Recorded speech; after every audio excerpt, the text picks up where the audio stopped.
There's no shelter aboard the old couta boat, just weather-beaten faces and oilskin coats. Lower the plate, get more of a grip, and keep your eye out for...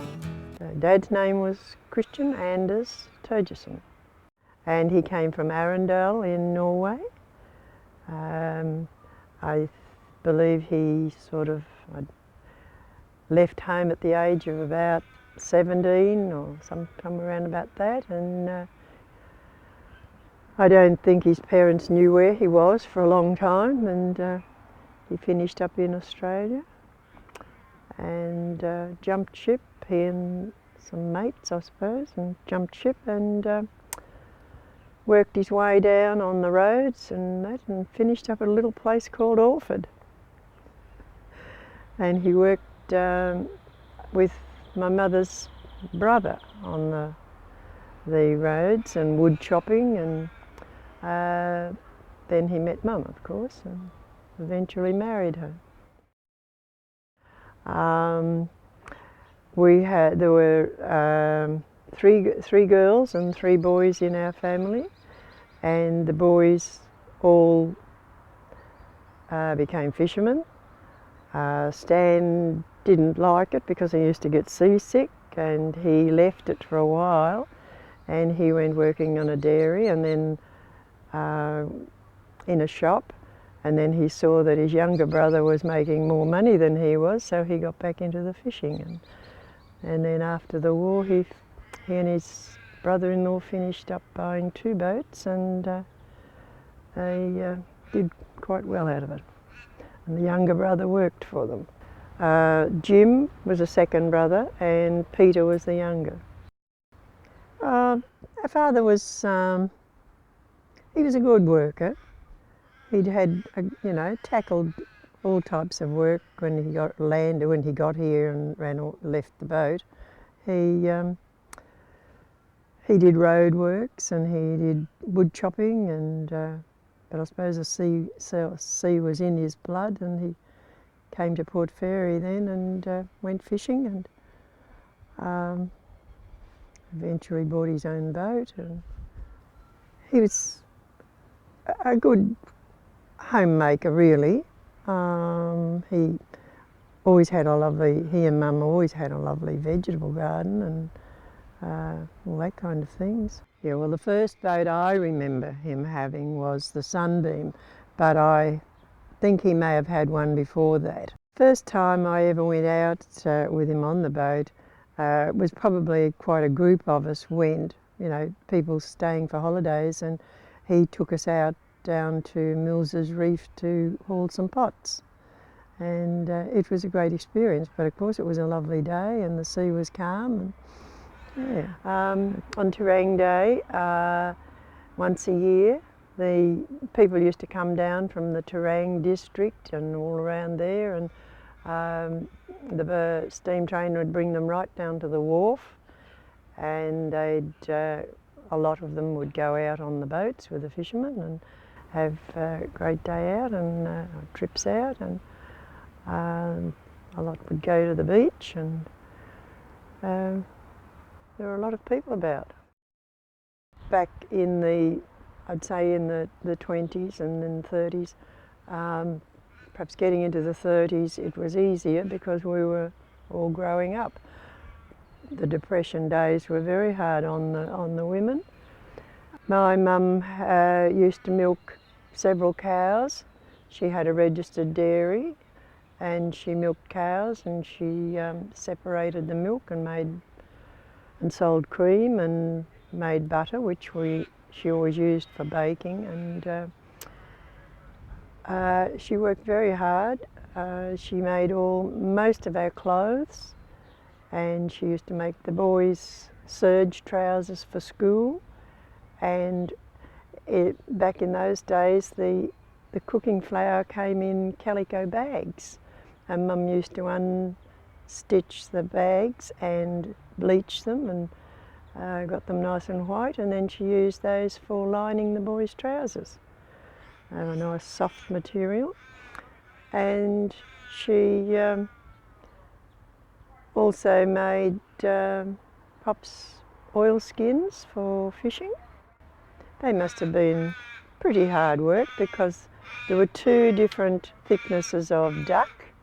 There was the under one, which was a softer one for, more comfort, and the outer one was quite heavy.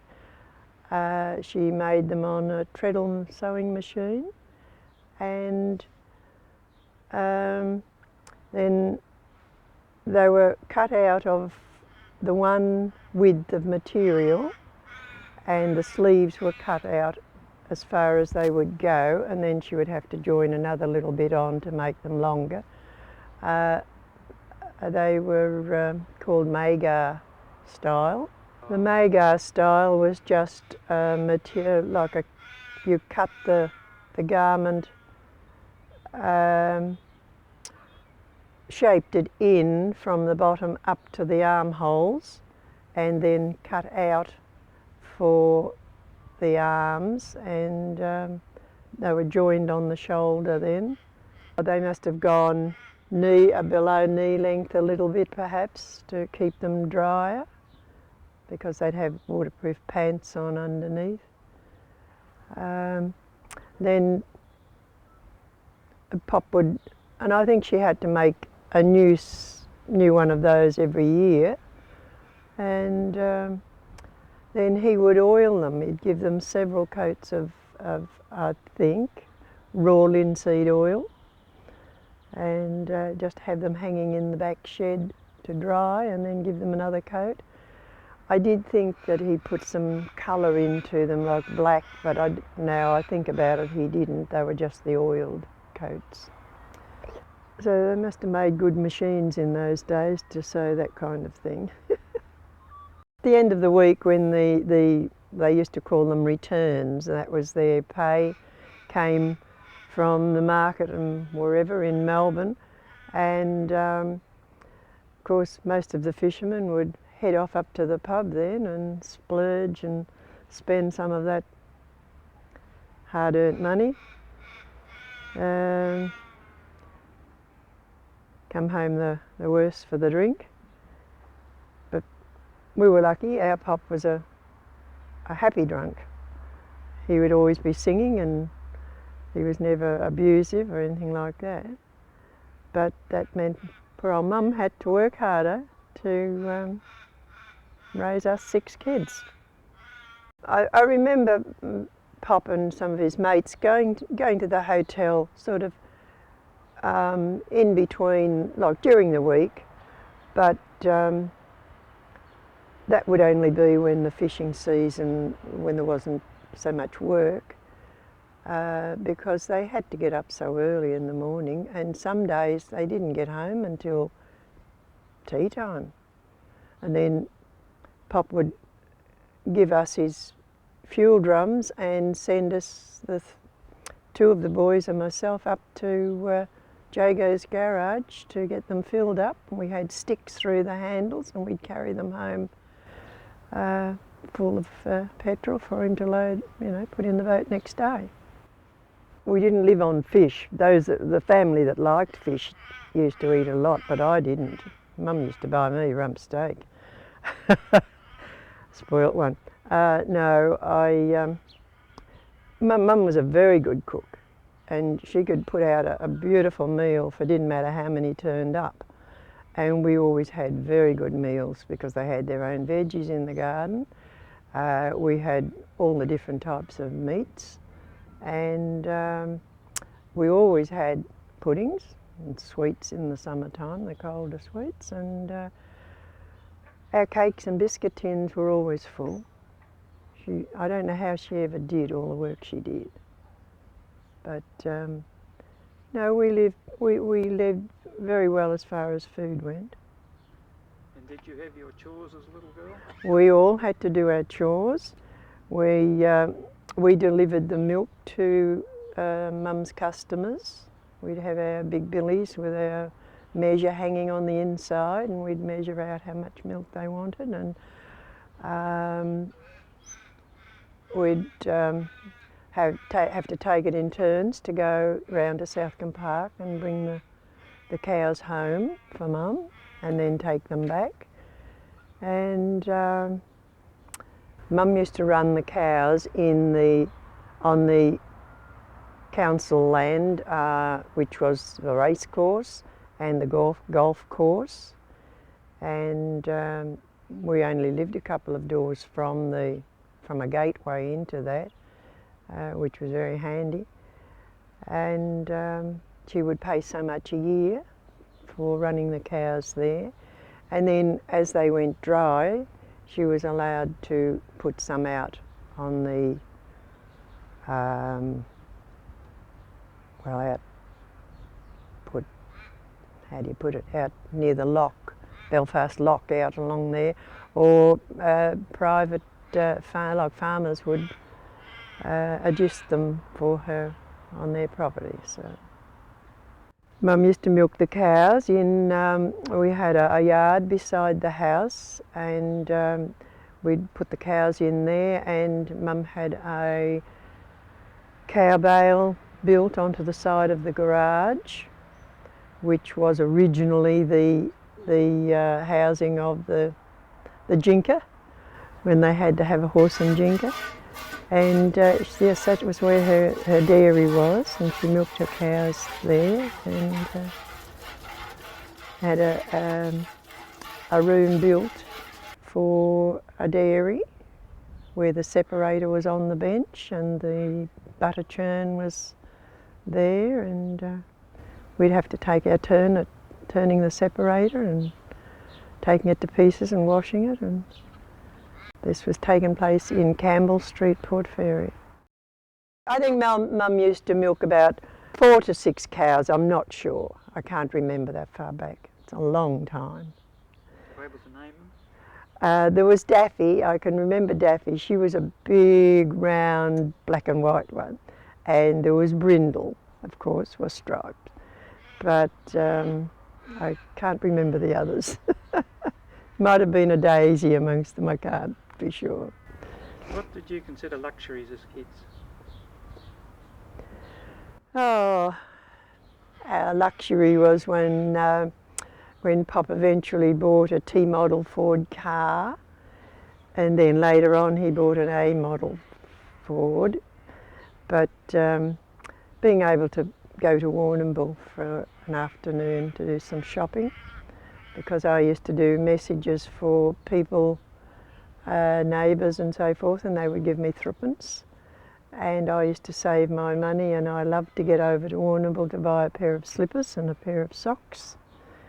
And that was a luxury. And then I remember as I got a bit older, Pop would take me to the pictures once a week, and that cost 7pence, and I got 3pence for an ice cream, and that was quite a luxury. Now, the other women in the street, or the other fishermen's wives, do you think some of them did it harder than what you did? Oh yes, some did, very much. Yes, some fishermen's wives would have done it harder again, because our house was only a small house, but Mum and Pop seemed to have the knack of making into a warm, comfy house, where some people had just very bare essentials and didn't put in a garden. They just had their dirt yard, and their wash house was very, very bad. And yes, there were a couple of families I remember that day were very hard done by.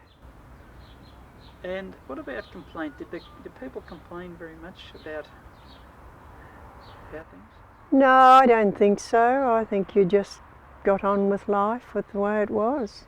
I don't think these people complained a great deal. They just accepted the way things were. It didn't get you anywhere to be grizzling and complaining if you didn't have the same as somebody else. But they all seemed to as the families grew, they were able to improve things. And it was good to see, have better homes, and families sort of helped one another. Like if, well, we didn't have any other relatives. Mum had a sister, but she didn't live anywhere near. But Mum was more inclined to help her than she got help herself. The ones that had brothers and sisters, they all helped one another. Yes, I think his sunbeam, he was going out one morning and he got out the mouth of the river and got kelp caught around the propeller, and he got, before he could get it off, he got swung around the island side of the river and got crushed into the rocks, and his boat just broke up. He jumped onto the wall, and the engine disappeared and no one ever found it. The boys went diving and they could never see it, so where it went to, must have been quicksand there, I think. But no, he never found the engine. We used to have the pleasure of plenty of crayfish to eat, but we don't have them very much now, they're too expensive.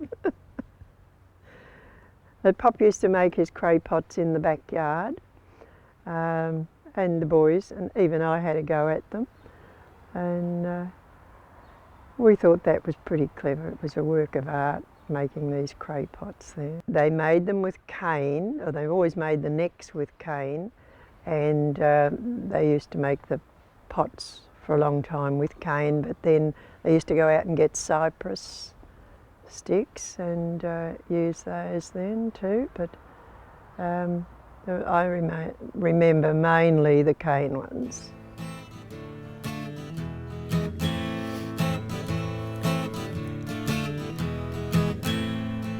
There's no shelter aboard the old couta boat, just weather-beaten faces and oilskin coats. Lower the plate, get more of a grip, and keep your eye out for another ship.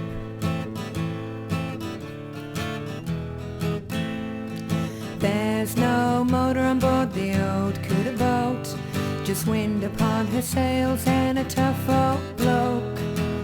Duck your head or the boom will get ya, wind's gonna freshen from the south, I'll bet ya. Watch for birds diving and wheeling, that's a sign the couta are feeding. Hands wet and cold, damn near freezing, wind washing rowboats bobbing and weaving. Reef the sails and man the bilge pump, the boat falls down off a wave with a thump. Oilskin's leaking, it's cold down its neck, sou'west is tied down, giving no slack. Flashing silver and cobalt blue, they leave the ocean looking brand new.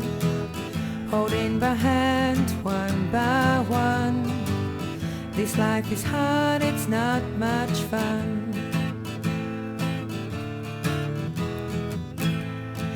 There's no shelter aboard the old couta boat, just weather-beaten faces and oilskin coats.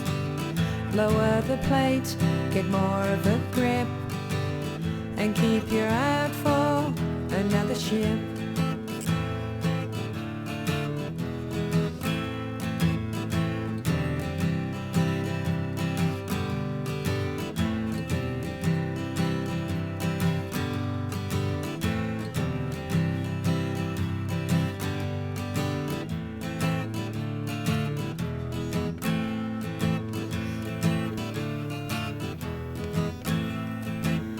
A few more couta to make a good catch, make a tack and tie down the hatch.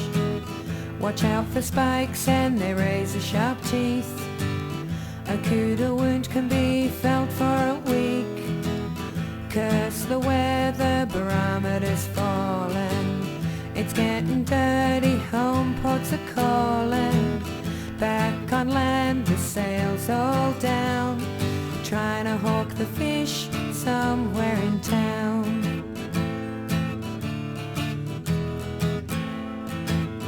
It's bloody hard when you're under sail. One mistake and your boat might fail. Such a sea life, it makes me think. No flame and wonder they like a drink, 'cause there's no shelter aboard the old couta boat. Just weather-beaten faces and oilskin coats. Lower the plate, get more of a grip, and keep your eye out for another ship. Keep your eye out for another ship, he said. Keep your eye out for another ship.